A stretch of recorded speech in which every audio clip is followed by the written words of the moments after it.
menurut saya ini adalah pasar yang mewah. Kalau saya tanyain, Pak, Beyond Market itu apa? Pasar mewah, 3 hari dengan segala kemewahannya. Udah itu kalau saya. Ini kalau anak Gen Z atau mungkin milenial sekarang tuh kan kenal sama istilah FOMO ya, fear of missing out gitu. Jadi memang kita tuh sebenarnya menciptakan kefomoan itu. Banyak brand di digital juga menciptakan kefomoan. Kalau misalnya mereka biasanya nyiptain kefomoan itu lewat digital, lewat konten, harapannya mereka check out langsung. Nah, kalau yang di sini FOMO di lokasi itu yang kita cari sih sebenarnya. Kita dalam berbisnis juga harus keluar dari zona nyaman ya Pak. Zona nyaman tempat kita itu LDC Pak. Tapi sekarang saya merasa dari Beyond Market ini, saya keluar dari zona nyaman dan akhirnya saya ke grow zone Pak. Dan Beyond ini Pak benar-benar membuka jalan kita bahwa ada banyak dunia baru dalam bisnis yang mungkin kita belum jamah, kita belum coba. Yang pertama adalah bisnis itu harus ikut arus deras. Yang kedua, kita harus siap selalu berubah. Dan yang ketiga, kalau ada kesempatan harus langsung diterkam.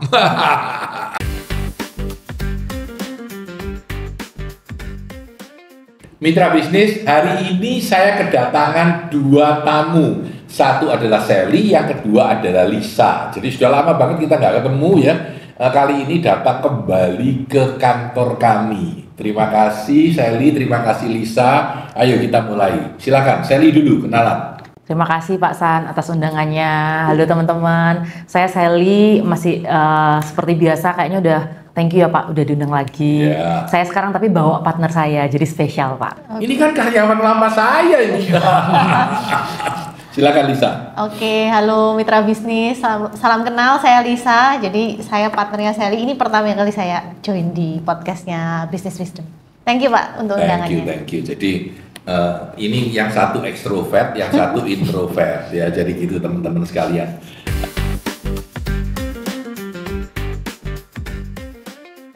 Oke, kita akan bicara tentang Beyond Market.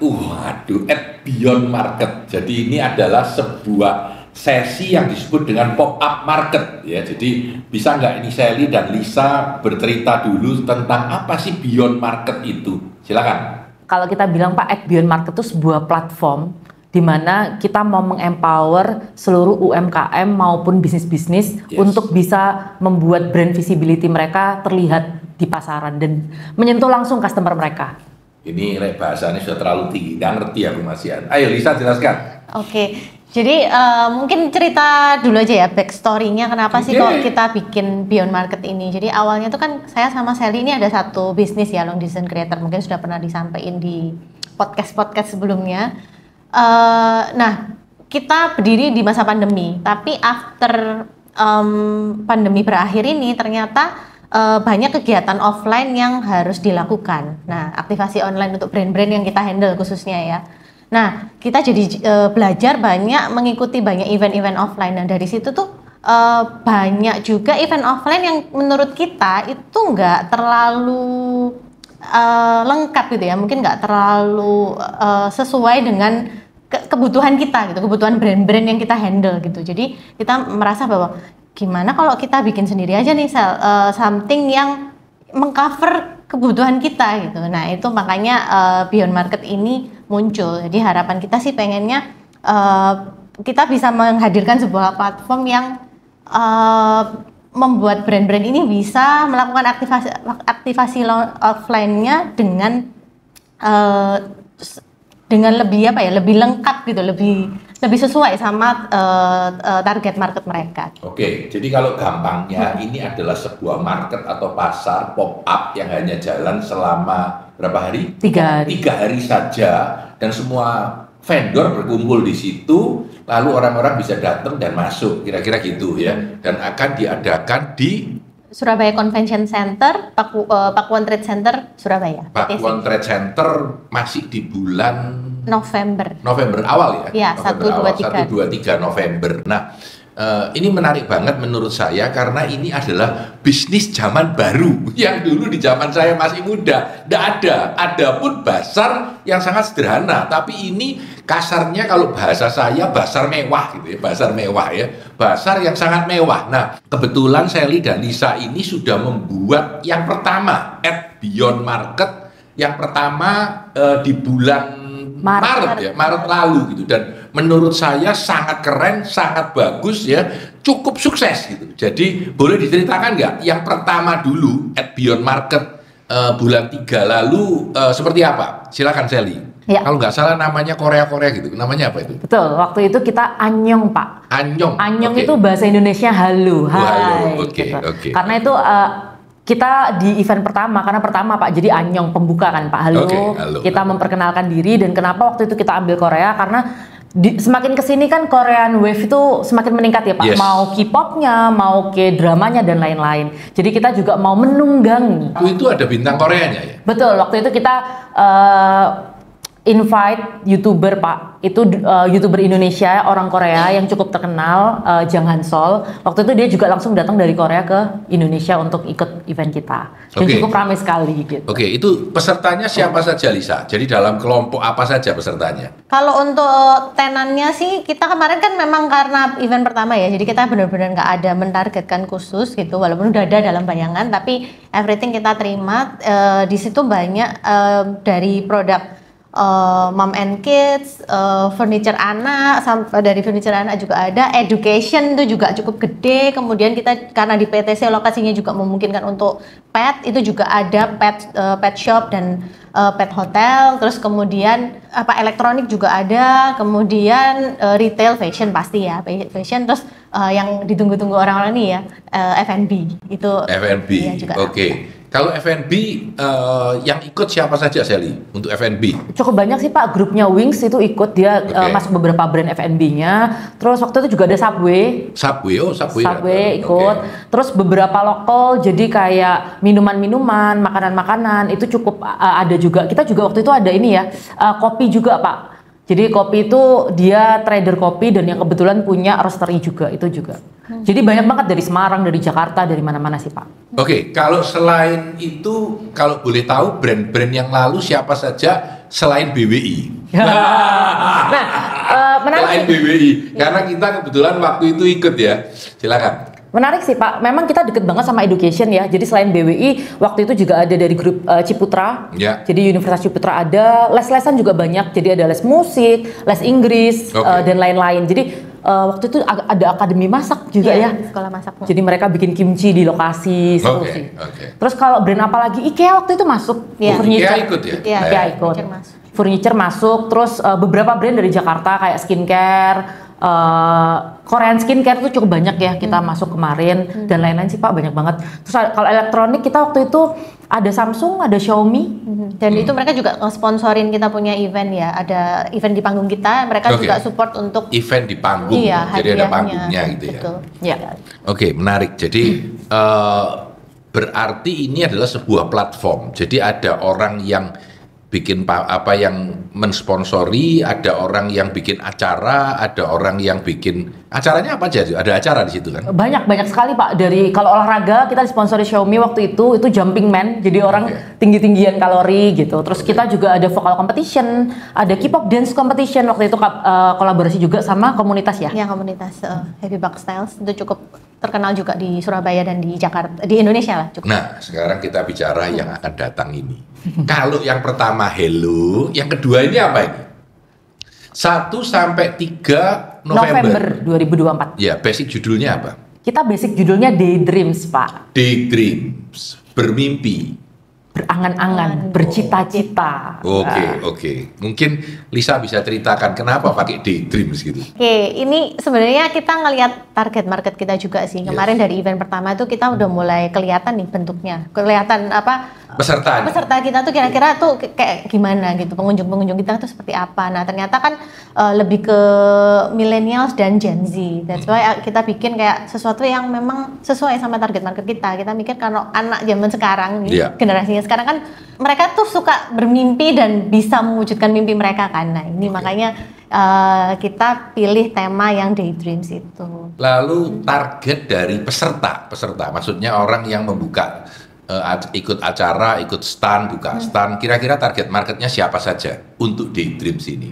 Karena target visitornya ke milenial dan Gen Z, tentunya untuk peserta booth-nya dari apa namanya ya produk-produk yang untuk mom and kids, Mom and kids. Education juga, kita Education cukup gede juga. juga, Ya, education. cukup kuat di education. Ya, education, terus kemudian karena kita juga ada sisi entertainmentnya, itu kita juga ada kolaborasi dengan beberapa sekolah musik gitu. Itu mungkin Sally mau nambahin. Ya, karena kalau yang dulu kan datengin dari Korea, yang kali ini datengin dari mana ini? Wah, itu Masih belum ya? masih belum. Oke. Kita tunggu.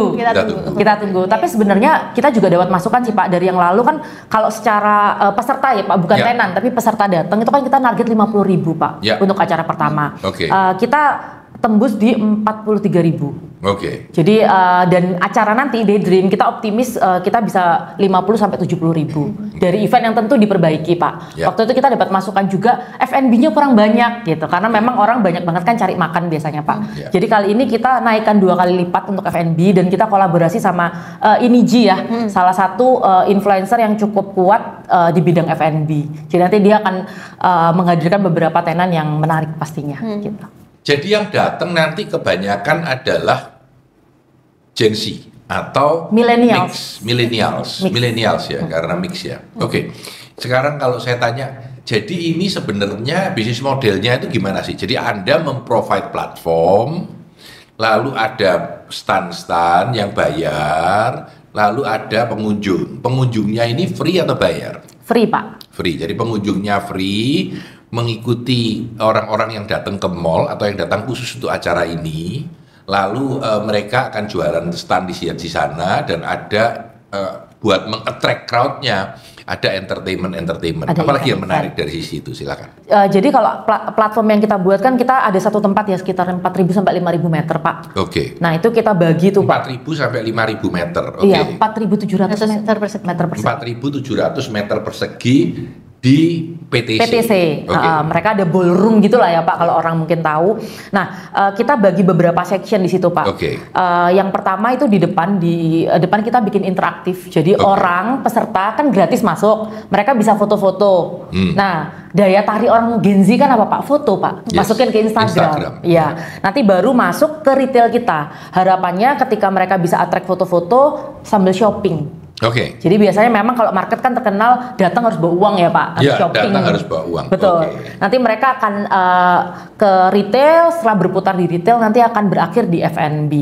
Nah bedanya sebenarnya yang kita tekankan di sini karena kita punya sister company Pak. Jadi LDC ini kan kita digital consulting Pak. Lalu kita punya sister company itu kebanyakan event. Oke. Jadi dari event-event kita ini, kita maunya platform yang kita buat ini bisa membuat orang tuh datangnya nggak cuma satu kali Pak. Oke. Tapi bisa jadi berhari-hari, 3 hari itu datang terus. Yang lalu juga gitu, jadi 3 hari memang datang terus. Untuk apa? Kan tiap hari eventnya beda. Oke. Gitu.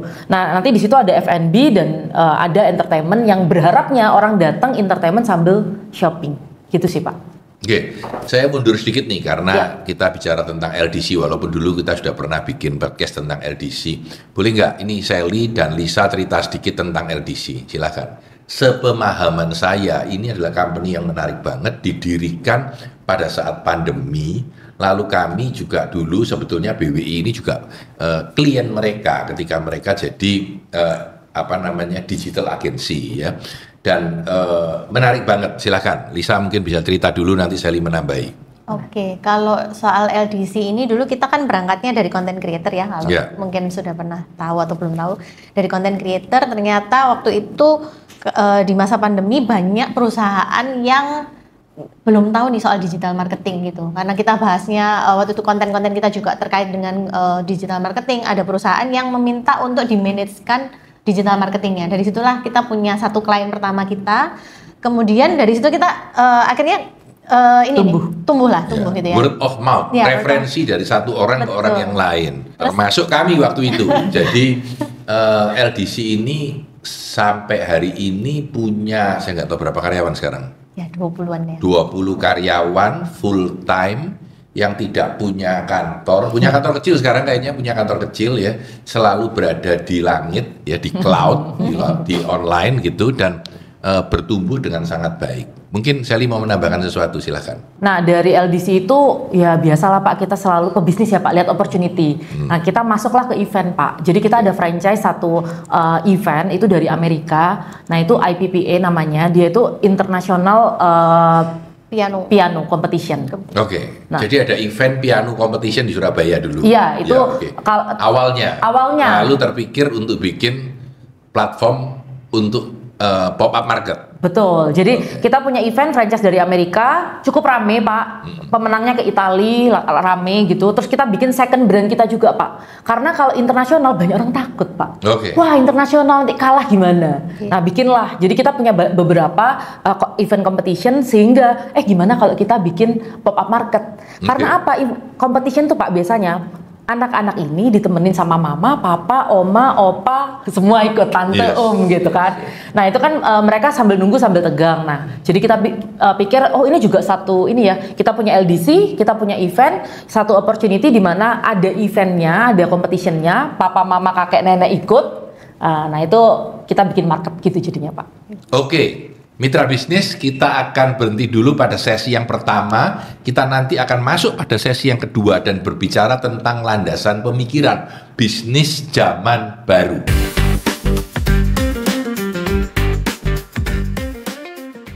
Mitra bisnis, sesi kedua kita bicara tentang konsep, teori, dan pemikiran dari bisnis model pop-up market ini seperti apa. Jadi mungkin saya akan mulai dengan Lisa dulu, dia juga jago marketing, sering lecture tentang marketing. Coba pikiran kita kalau memikirkan ini daydream, ya ini pop-up market, modelnya kayak apa? Silakan Lisa. Untuk di daydream sendiri, ini kita kan perbaikan dari event yang sebelumnya ya. Yes. Jadi kita udah mulai kebentuk nih segmen kita tuh arahnya kemana. Jadi kalau yang dulu masih general banget, semua kita tembak gitu. Kalau yang sekarang sudah mulai ke segmen nih, bahwa target kita ini lebih ke Gen Z, ke mama-mama muda, keluarga muda yang punya mungkin baru punya anak 1, 2 gitu ya. Terus kemudian dengan Gen Z. Jadi dari situ kita building nih untuk dari konsep acaranya, calon-calon tenannya dan lain-lain itu kita mulai kerucutkan lagi lah supaya lebih sesuai dan cocok sama target visitor kita gitu. Oke. Ya. Kalau begitu, Sally mungkin bisa menambahkan atau kira-kira targetnya, karena Sally ini bagian marketing, Lisa ini bagian berkonsep gitu ya, arsitekturnya. Jadi ini cocok banget ini dua orang ini dalam mengelola LDC. Sally, mungkin kalau misalkan ditanya kira-kira untuk siapa sih sebagai orang yang bisa buka stand di situ gitu. Silakan Sally. Ya, kita mentargetkan sebenarnya ke para business owner. Jadi kalau punya brand, kita kan sudah jelas target kita adalah keluarga muda, ya milenial, keluarga muda dan Gen Z. Ya. Jadi kalau teman-teman punya brand yang target marketnya adalah mereka, itu bisa buka di tempat kita. Apakah itu F&B, apakah itu education? Tapi kalau education biasanya nggak terlalu ini ya Pak ya, les-lesan mungkin itu ada juga. Lalu kebanyakan sih kalau startup atau bisnis itu kayak fashion, beauty, itu banyak banget Pak. Sekarang banyak beauty dan fashion yang hanya eksis di online. Betul. Mungkin ini waktunya untuk temu. Betul. Sama fansnya, sama fansnya. Dan jadi, produknya ada betul gitu. Ya? Betul. Banyak banget juga brand-brand fashion yang mungkin head office-nya di Jakarta Pak, dan mereka tidak punya. Sama kayak LDC nggak punya kantor. Kantornya di mana ya? Di Shopee, di Tokopedia, ya. Dan ini saatnya mereka untuk datang ke Surabaya dan akhirnya pelanggannya bisa megang langsung Pak produk mereka, nyoba, tester gitu kalau dia beauty, sehingga nantinya harapannya orang-orang ini kan diperkenalkan, kadang-kadang ada yang ngasih tester apa-apa, dan nanti ketika sudah acaranya selesai, selain mereka juga dapat engagement, dapat pastinya kepengennya nanti dapat omset gitu ya Pak ya, mereka juga dapat new customer yang tadinya nggak kejamah di digital gitu sih Pak. Ya. Jadi mitra bisnis di zaman digital, di zaman yang baru ini setelah pandemi dunianya berubah. Jadi orang sekarang tidak lagi belanja ke mall ataupun ke department store. Orang mau sesuatu yang autentik. Jadi brandnya kadang-kadang kecil tapi populer gitu. Sehingga keluarlah brand-brand baru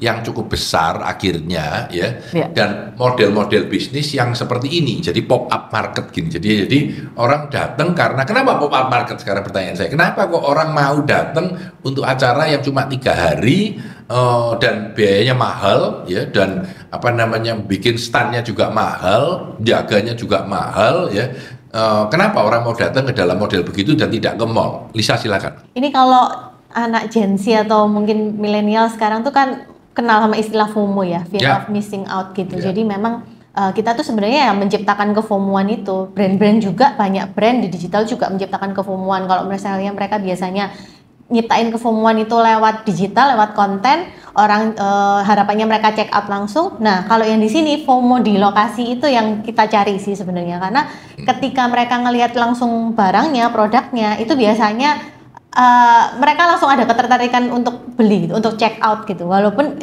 mungkin kalau di online mereka hanya masukin di keranjang aja, tapi nggak belinya nanti deh mikir-mikir lagi. Kalau kedapatan iklan produk lain yang sejenis, yang sama lebih menarik, pindah gitu. Sedangkan kalau yang di sini, di offline biasanya mereka lihat langsung barangnya, ngerasain misalnya skincare, ngerasain teksturnya, baju ngelihat bahannya, itu mereka biasanya langsung FOMO gitu, pengen langsung beli dan bawa pulang. Itu sih yang pengen kita grab, dan kayaknya banyak brand sekarang yang udah mulai paham dengan itu gitu. Jadi mereka nggak mau juga tuh invest terlalu mahal, sewa tempat, sewa toko yang tahunan gitu ya, susah.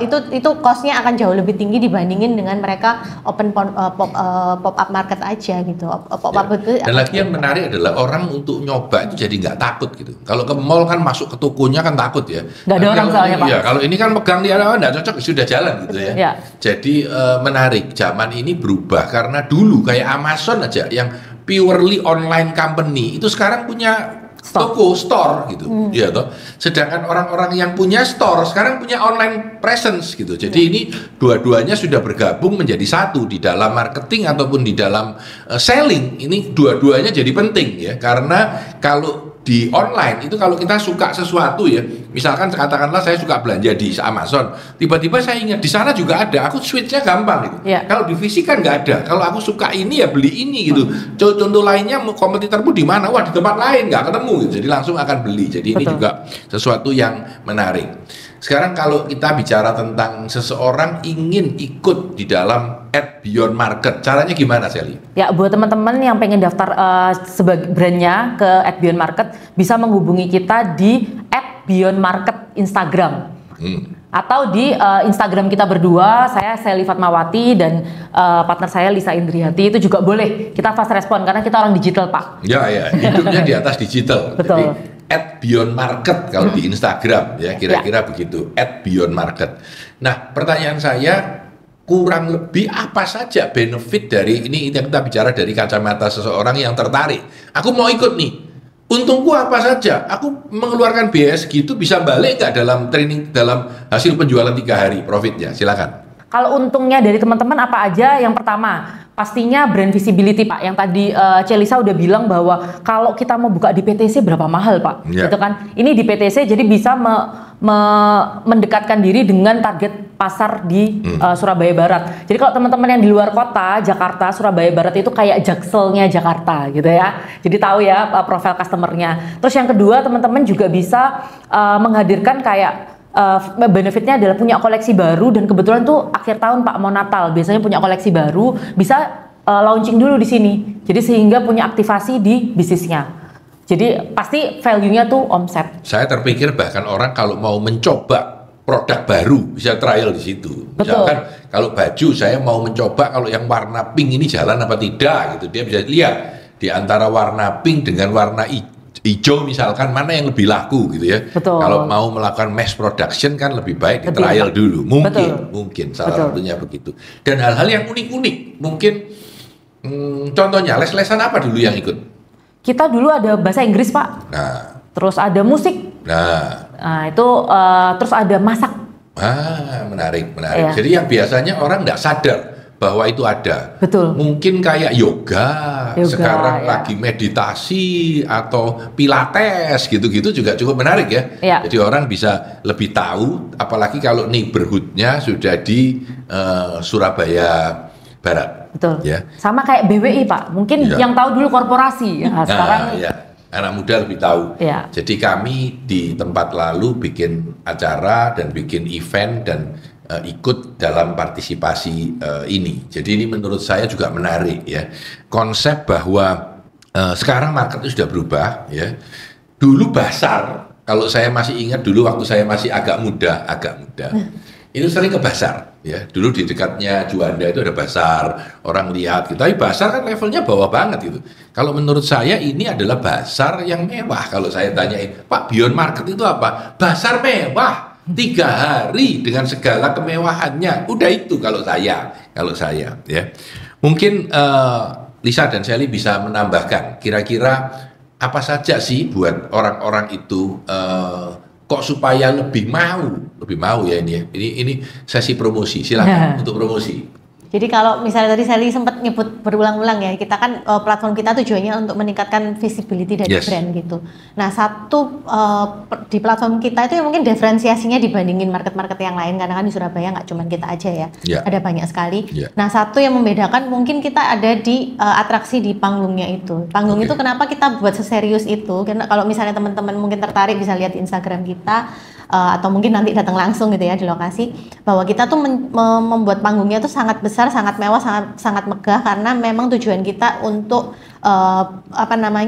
brand-brand yang memang mau visibility-nya lebih terjangkau itu bisa membuat event di panggung kita. Jadi nggak cuman panggung itu sebagai selingan aja asal ada, enggak, itu justru malah jadi main attraction dari kita. Jadi makanya tiap hari, hari pertama, hari kedua, hari ketiga itu kita pikirkan dengan serius aktivitinya itu ada apa aja di sana. Di Surabaya ada berapa banyak peserta atau event sejenis ini? Kalau berapa banyaknya kita nggak pernah ngitung one by one ya, karena kayaknya tiap minggu kita selalu dapat muncul yang baru-baru. Tapi mungkin kalau dari aku sendiri bisa pede dari skala besarnya acara skala acaranya itu Beyond Market ini mungkin salah satu dari 3 besar lah. Salah satu dari 3 besar ya. Salah satu dari 3 besar. Keren. Selamat ya.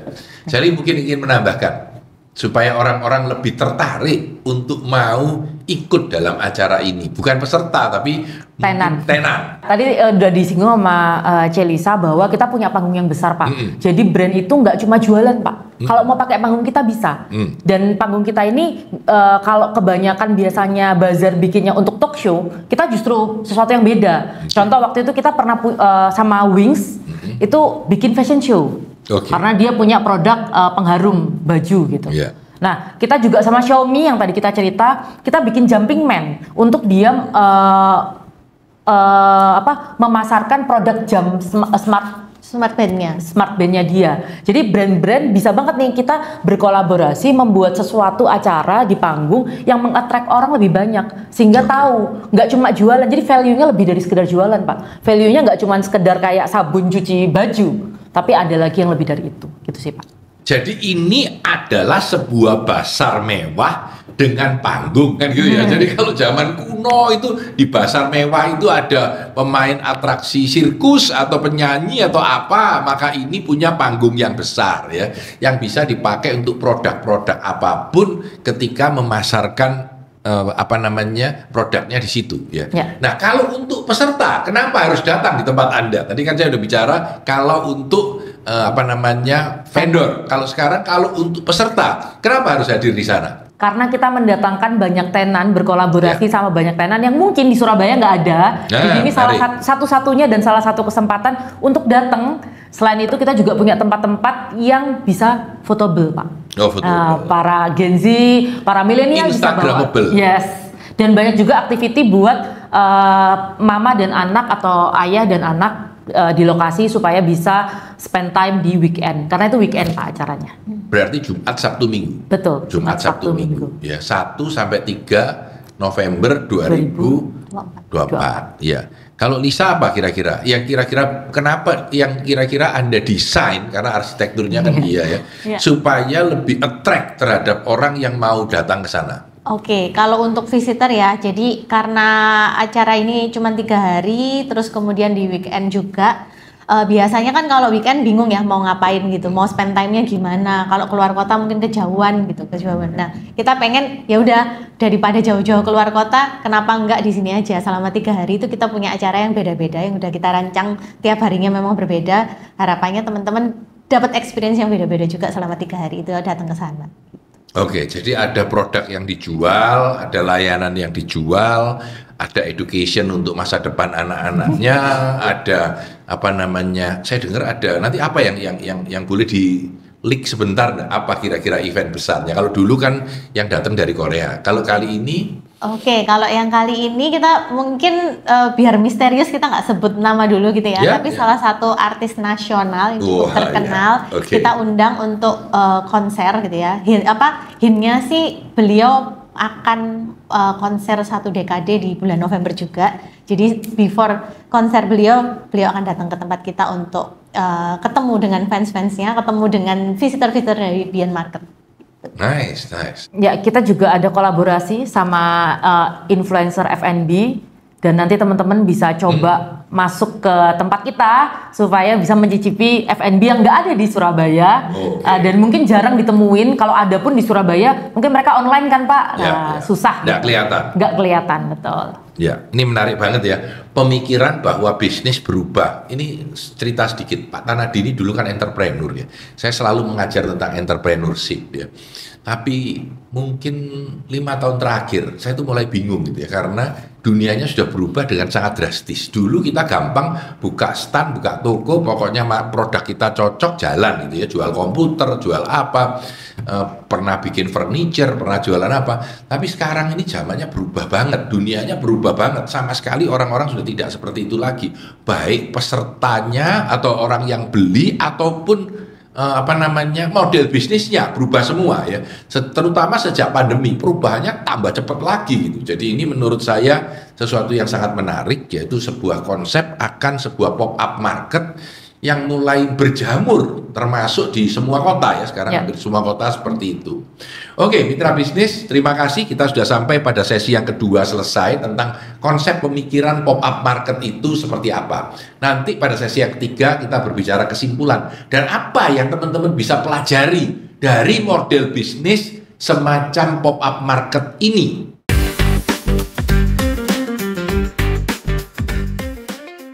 Mitra bisnis, kita sampai pada sesi yang ketiga, yaitu kesimpulan. Saya mulai dengan kesimpulan saya. Yang pertama adalah bisnis itu harus ikut arus deras. Yang kedua, kita harus siap selalu berubah. Dan yang ketiga, kalau ada kesempatan harus langsung diterkam. Saya senang banget dengan Sally dan Lisa pada saat pandemi, kita di tahun 2020 tiba-tiba bikin LDC, jadi sebuah perusahaan yang membantu orang untuk digital media ya. Lalu sesudah itu sekarang sudah mulai surut, keadaan sudah mulai tenang, orang kembali ke offline lagi, buka yang namanya pop-up market, yaitu at Beyond Market. At Beyond Market dikerjakan di bulan Maret lalu, dan ketika melihat cukup oke, langsung November disikat lagi, jalan lagi. Saya cukup happy banget melihat hal ini.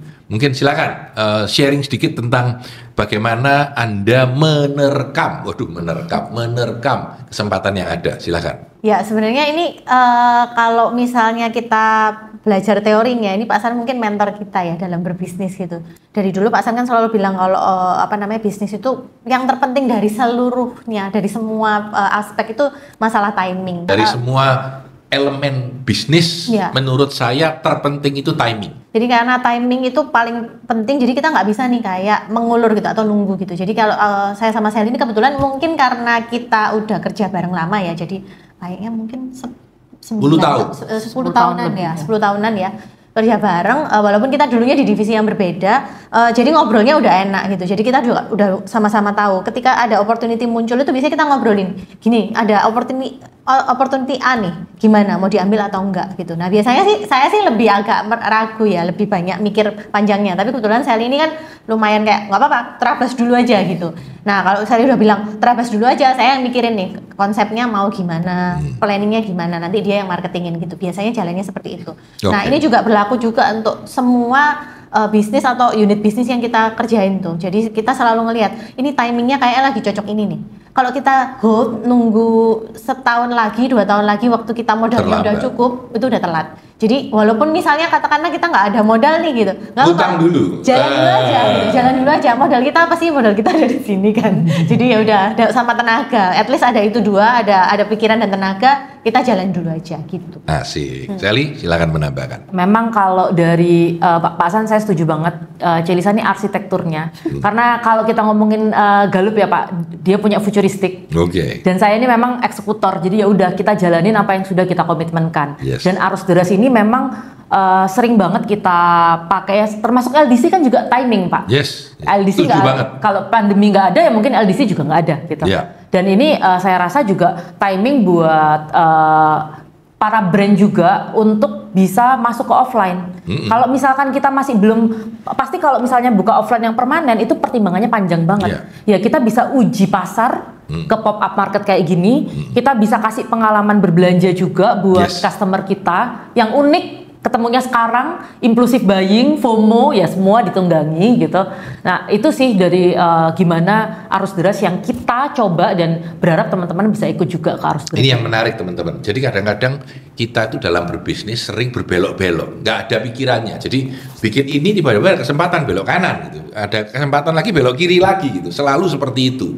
Dan apa yang paling penting menurut saya adalah kuda tunggangan yang tepat ditunggangi dan timing yang sangat pas. Jadi kalau kita merasa sekarang orang maunya basar mewah, saya pakai bahasa basar mewah ya udah itu yang dibikin gitu, karena orang maunya itu. Jangan kamu ganti, sulitan untuk ganti, kamu tidak punya kekuatan yang cukup untuk ganti gitu ya. Mungkin itu. Ini kita bicara tentang kesimpulan-kesimpulan buat para pendengar kita, mitra bisnis, bisa belajar dari pengalaman apapun ya. Mungkin bisnisnya besi, mungkin bisnisnya teh, mungkin bukan, tidak ada hubungannya dengan at beyond market, tetapi mereka bisa belajar bahwa sukses itu ikut dari kesempatan yang ada. Apa yang kamu punyai. Jadi kalau kita punya sesuatu keilmuan apa, kita pakai itu dengan terhadap kesempatan yang sekarang ada, sehingga bisa menjadi sebuah startup kecil apapun itu dengan baik dan keren. Itu menurut saya. Mungkin saya tanya dulu deh, selain tadi LDC itu mengurusin brand dalam digital, lalu ini ada pop up market, apalagi yang dikerjakan oleh oleh LDC, maaf. Kita punya Sesa by LDC Pak.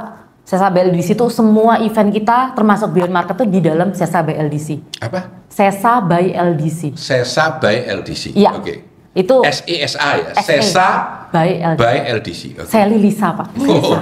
Ya, itu another PT gitu. Ya, oke. Ya. Terus kita juga punya penerbitan buku, penerbit mitra, Bapak juga beberapa buku di penerbit mitra. Lalu kita juga punya media sebenarnya Pak. Ini medianya belum digarap serius, jadi masih sambil jalan. Tapi tadi malam saya report ke Celisa, kita dalam 16 bulan terakhir, setahun setengah ya, itu sudah dapat 3 juta pengunjung. Nah ini kita optimis di apa itu? Boleh cerita? Laruna Pak. Jadi dia platform untuk fashion.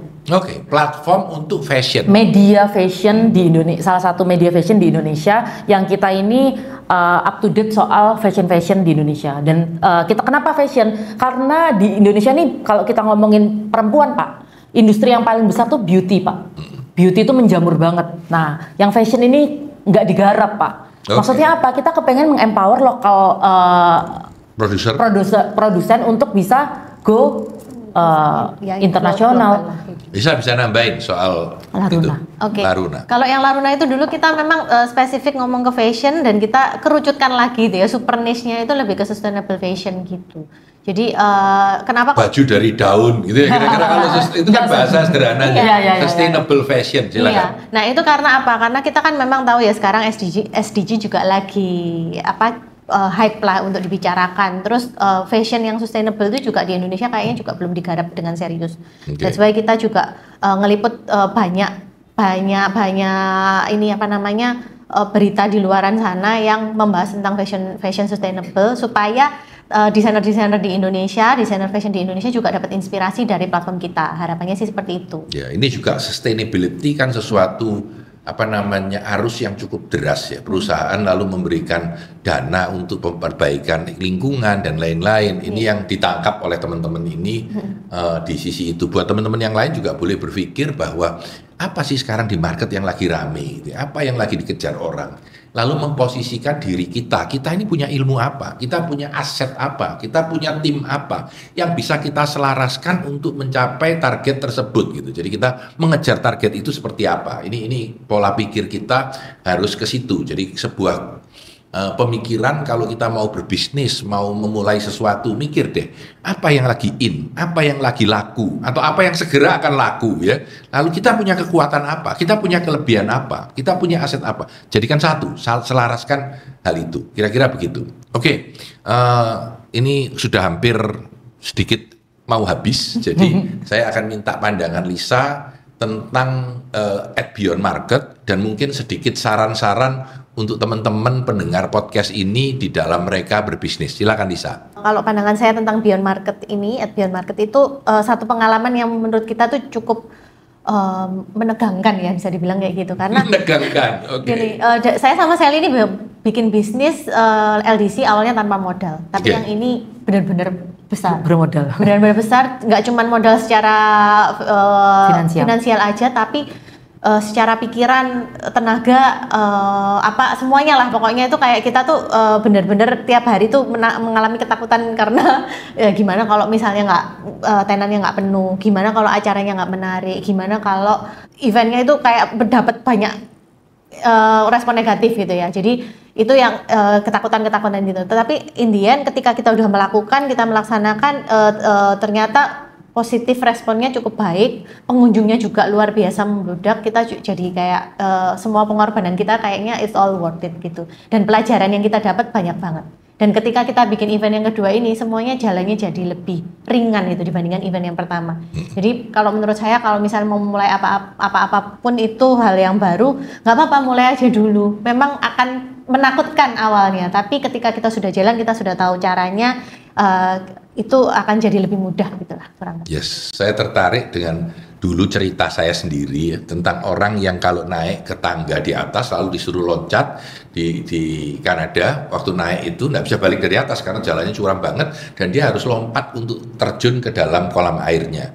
Nah itu 7 meter, orang yang mencoba di atas takut sampai nggak berani turun, tapi akhirnya nekat turun. Dan yang menarik setelah itu mereka bisa dan berani mau lagi gitu ya, mau lagi. Jadi memang ketakutan itu dibutuhkan untuk membuat kita lebih hati-hati, tetapi benefitnya adalah kalau kita sudah berani mencoba sekali, yang kedua jadi lebih gampang gitu, lebih mudah untuk dilakukan. Jadi ini sesuatu yang menarik dan mungkin jadi pembelajaran untuk teman-teman semua.